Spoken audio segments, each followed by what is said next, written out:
And we begin with a live look at Baltimore tonight. A curfew went into effect just moments ago. 1,000 police officers and 2,000 National Guardsmen will enforce it overnight. Maryland's governor says there will be no tolerance for violence or looting. As those troops keep the peace in Baltimore, a group here in Chicago is marching in solidarity. More than 100 people gathered outside police headquarters at 6 o'clock this evening. Tonight, they are on the move, with police trying to keep the peace here. So far, we have seen a few scuffles, but no arrests and absolutely no violence. Their message: too many names have become hashtags as a result of police brutality. Thank you for joining us tonight. I'm Dawn Hasbro. And I'm Jeff Hernon. The group says the tension in Baltimore is not an isolated issue. They point to the Chicago police officer who was acquitted in the shooting death of Rekia Boyd as a case of injustice here. Political editor Mike Flannery is live with what is fueling this tension and how the city is dealing with it, Mike. We're at 48th and Cottage. Several hundred protesters have marched from the Chicago Police Headquarters on 35th Street, Jeff, and a number of them are trying to express messages. If there is some profanity and crude language that our microphone picks up, we do apologize for that. As I said earlier, there was a very, at times, angry protest at police headquarters. Where's the outrage of Chicagoans? Yeah! The blood of our children spills on the street just like it does in every other state. For all the anger here at the killing of African Americans by police, there were also calls to work peacefully to hold wrongdoers accountable.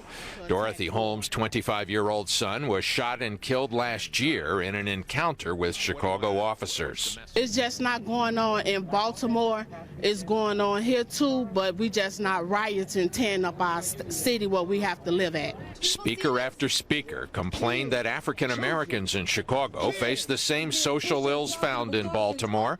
92% of black teens here are unemployed. Far fewer are graduating from high school and college than among other racial groups, with far more involved in violent crime as victims and offenders. In some communities, there's never been trust in the police, and it's been with good reason, based upon the history in this country.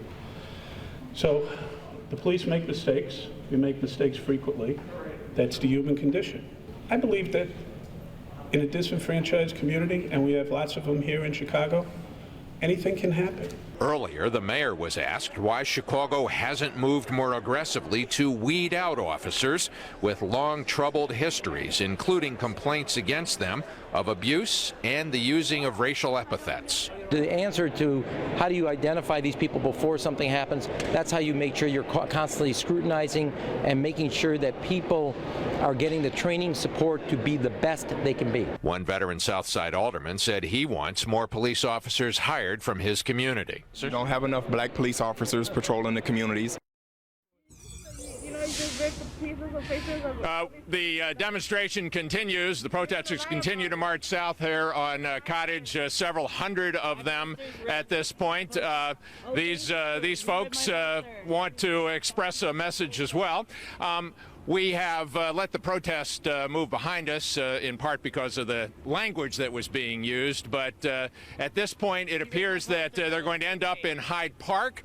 The protesters, some of them in dealing with local issues like their desire for a trauma center there and for other local issues here on the South Side. Jeff and Dawn, back to you. All right, Mike Flannery reporting. Thank you. Millions of people